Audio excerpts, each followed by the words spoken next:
చాలా మందికి తుమ్మినా, దగ్గినా లేదంటే సడెన్‌గా లెగిచినా ఏదైనా ఫిజికల్ యాక్టివిటీస్ చేస్తున్నా, వెయిట్స్ లిఫ్ట్ చేసినా సో ఇలాంటి యాక్టివిటీస్ ఏదైనా చేసినప్పుడు సడెన్‌గా యూరిన్ అనేది లీక్ అవుతూ ఉంటుంది. సో ఇలాంటి వాళ్ళు అందరిలో కలవడానికి లేదంటే ఎక్కడికైనా ఫంక్షన్స్‌కి వెళ్ళాలన్నా ఇబ్బంది పడుతూ ఉంటారు. సో దీన్ని మనం యూరిన్ ఇన్‌కాంటినెన్స్ అని అంటాము. సో ఈ ప్రాబ్లమ్‌తో చాలా మంది ఇబ్బంది పడుతూ ఉన్నారు. సో ఎవరికి చెప్పుకోవాలో అర్థం కాక, అసలు చెప్పుకోవాలో లేదో తెలియక వాళ్ళలో వాళ్ళే బాధపడుతూ ఉన్నారు. ఇన్‌కాంటినెన్స్ అంటే ఏంటంటే మన పెల్విక్ మజిల్స్ అని అంటాము. సో మన యూటరస్‌ని అలాగే రెక్టమ్‌ని ఈ ఆర్గన్స్ అన్నిటిని కూడా హోల్డ్ చేస్తూ ఉండే మజిల్సే ఈ పెల్విక్ మజిల్స్.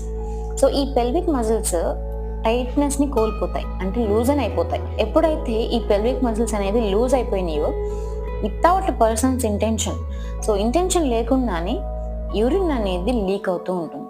సో దీనివల్ల చాలా ఇబ్బందులు పడుతూ ఉంటారు. కాబట్టి దీని గురించి అసలు ఏం భయపడాల్సిందైతే ఏం లేదండి. సో ఈ యూరిన్ ఇన్‌కాంటినెన్స్ ప్రాబ్లమ్ మేజర్‌గా మనం విమెన్‌లో చూస్తూ ఉంటాము. ప్రెగ్నెంట్ విమెన్ ఆఫ్టర్ డెలివరీ ఎక్కువగా ఈ ప్రాబ్లమ్ చూస్తూ ఉంటాము.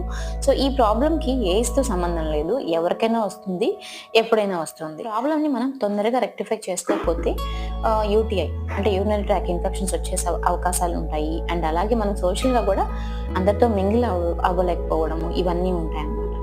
ఎవరైతే ఈ ప్రాబ్లమ్‌తో ఇబ్బంది పడుతున్నారో నిరభ్యంతరంగా ఎటువంటి ఇబ్బంది లేకుండా ఈ ప్రాబ్లమ్‌ని మీ డాక్టర్‌తో డిస్కస్ చేసి దానికి తగ్గ ట్రీట్మెంట్ తీసుకొని త్వరగా తగ్గించుకోవచ్చు.